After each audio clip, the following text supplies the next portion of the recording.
melaksanakan yaitu pelaksanaan normalisasi secara massal apabila sumber air ada. Kalau memang tidak ada sumber air yang terdekat, ini persoalan ada 2 titik di Kecamatan Perak Timur, itu harus kita pompa sekitar 4 km lebih. Kalau kita beli silangnya itu panjang sekali, jadi membutuhkan anggaran yang besar. Tapi pun demikian kita dorong kepada pemerintah Aceh untuk turun tangan langsung. Kemudian pemerintah Aceh Utara juga saya lihat bekerja keras di lapangan. Kemudian kita sebagai PSM sendiri sudah juga mendorong pengambilan kebijakan lebih cepat. Karena persoalannya kalau memang sudah gagal tanam, ini terancam kemiskinan juga bertambah di Aceh Utara.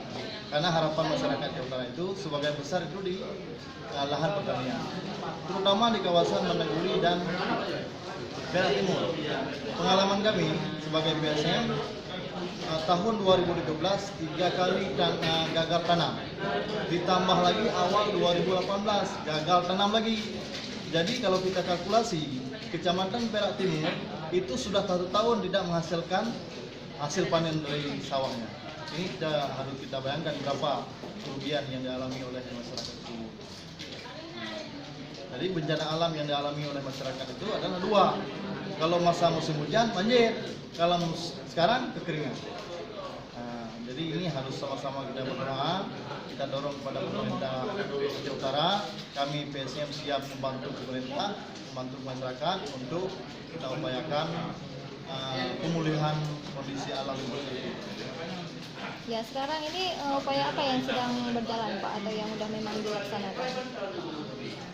Hasil pantauan kami kemarin terakhir itu ada sebagian bantuan dari Provinsi Aceh untuk dilaksanakan pemetaan kompensasi secepatnya.